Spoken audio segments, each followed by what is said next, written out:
Hello and welcome to my Let's Play of Civilization 5. I am Trickster. Let's get started. For those of you who don't know, Civilization 5 is a 4x strategy game. And this is the setup screen where you can tweak different settings to try to get a world of your liking.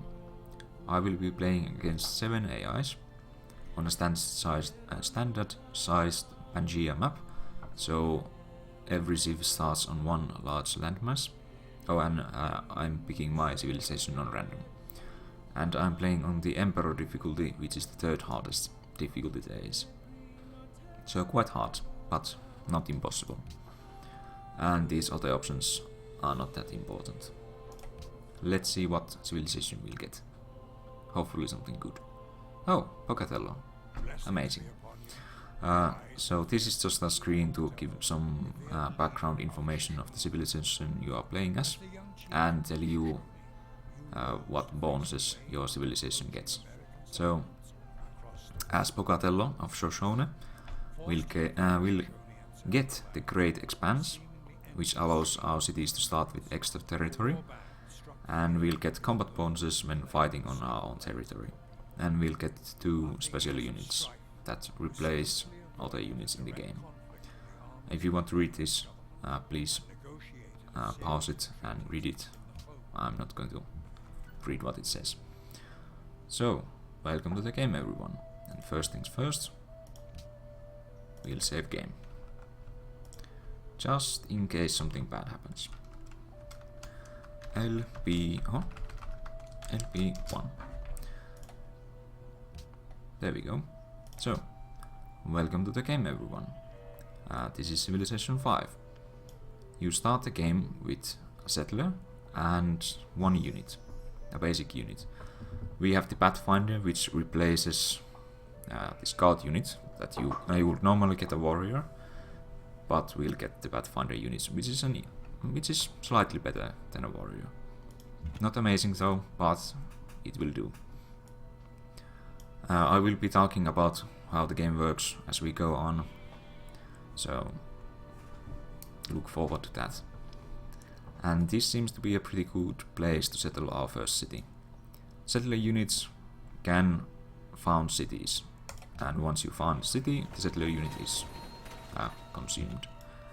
So this is our capital, Mosankani, and you can see different kinds of resources around it and different type of terrain. Grasslands are good for food, hills are good for production. Let's see what we can produce. We seem to have pretty good stars. We have lots of stones, deers, marble.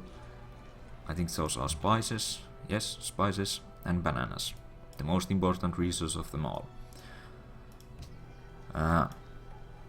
Each city has population. When you start a city or found a city, you start with 1 population, and you can place these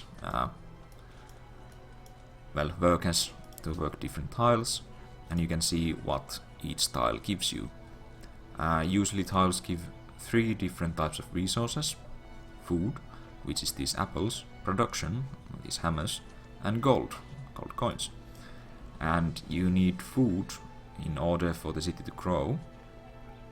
So more food you have, the faster you will get more population in your cities. You need production to build things. So for example, if I want to build myself a monument, I probably want production, and I'll put my first population unit here. So it gives me 2 food and 1 production. As you can see in the top left corner, we can see how much of each resource we produce. I will talk about this later, but we get 2 food per turn now, which means that our city will grow in 8 turns. So we'll get another population unit then. And we can also, now that we have our capital, we can also choose our research. This is the research tree. As you can see, it is divided in eras, and we start from the ancient era. There's ancient era, classical era, medieval, Renaissance, industrial, modern, atomic, and information era. So quite a lot of technologies to go. We'll be starting with pottery. Pottery gives us the ability to build granaries that increase our food production, as well as shrines that give us faith. I'll talk about faith soon. So, let's start exploring our surroundings with the Pathfinder unit that we have. And in the right side of the screen, whenever something important happens, you get a notification here, and here it tells me that we have discovered an ancient ruin. And if we put our Pathfinder unit in there, then we get some kind of nice bonus. For now, let's press next turn. Like I said earlier, one of the bonuses that we get as the Shoshone civilization is that our cities have much more bigger starting territories. Normally you get 1 square around your capital or city, so it will be these squares only, but we'll get some extra. You will be going there.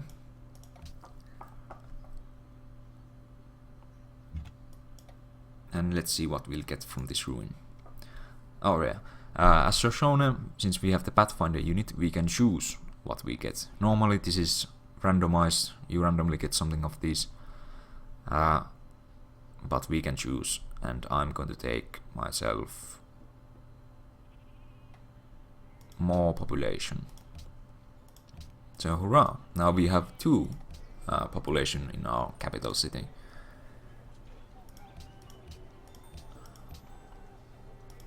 And now we can choose whether we want to get our next population unit faster, or if we want to get our monument faster. And I think production is better, so you will work those turns. And now it only takes 4 turns for us to get the monument, and I think it took 7. It will have taken 7 turns before, but we'll get it slightly sooner.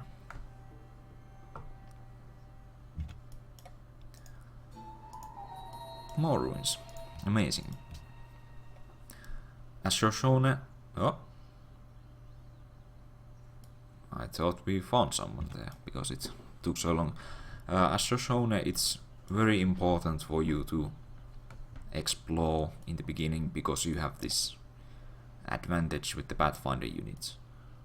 Of course, with each other civilization it's also important to explore, but as Shoshone it's extra important. This time we'll take some culture, and let me just hit the next turn button. So culture. How culture works is that your cities produce certain amount of culture each turn. Each city produces 1, I think, or is it just the capital? I think it's actually just the capital. The capital produces 1 culture each turn, and then you can build buildings like monument to increase it. When your cities produce enough culture, their borders expand, as you can see here, these pink tiles here. When we have 10 more culture in 10 turns, it will randomly expand our borders in one of these tiles. And also, you see this culture track here. Once you get into this milestone, 25 is the first one if you play on standard speed. It's more if you play on other difficulties, not difficulties, other speeds. It's more or less than 25 if you play on other speeds. There we go. So when you get here, you can choose social policies. And there's a 1, 2, 3, 4, 5, 6, 7, 8, 9 different social policy trees, as well as 3 different ideologies that you can choose. Once you built either 3 factories or ended the modern era. Oh. So you can choose to start one of these social policy trees. I like to go with liberty. Each of these give different kind of bonuses. So tradition gives lots of culture in the beginning, and it gives you lots of food and free buildings. Liberty gives you free workers and free settlers. Honor is good for doing war with other people, but we don't know any other people yet, so no point in taking that. Well, you could take it, but still. And piety is good for faith. And I'll talk about faith once we have some. So yes, I'll start with liberty, which gives us 1 culture in every city, and it allows us to build the pyramids. And again, I'll talk about pyramids once we can build them. Oh, seems like we found somebody. Who is it? Shaka of the Zulus. The mighty Zulu kingdom approaches. Choose your words carefully. Goodbye.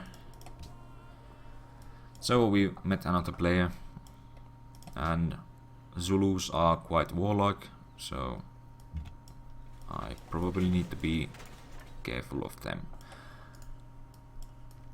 Our capital has finished producing the monument, which increases our culture production by 2, so now it's 4 in total.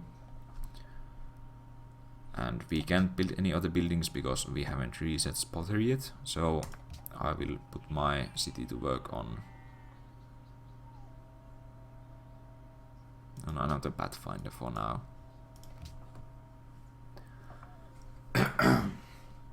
Excuse me. You continue exploring. Oh my. So, we found a natural wonder.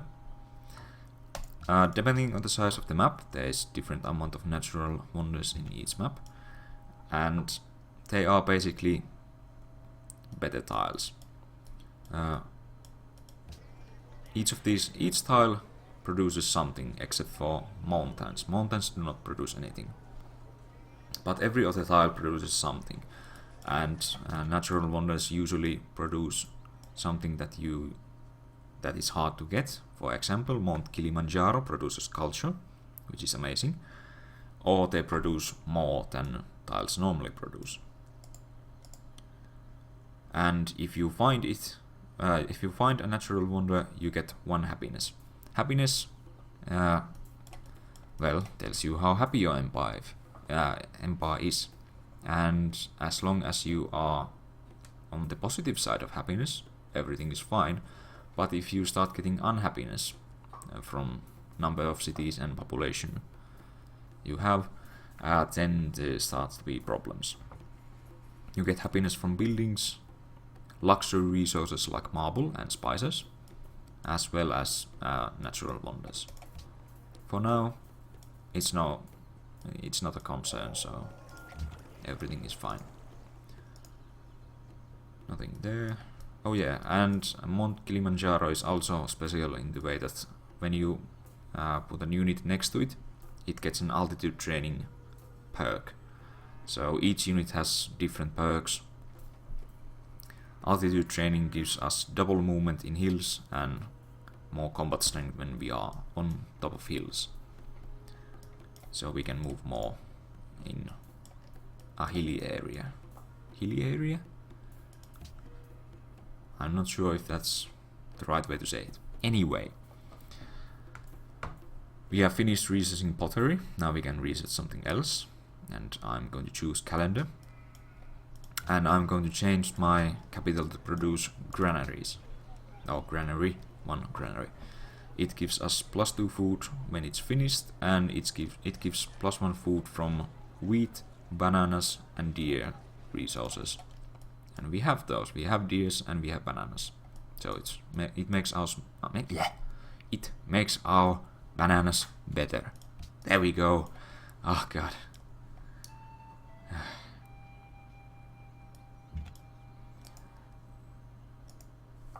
Nothing here.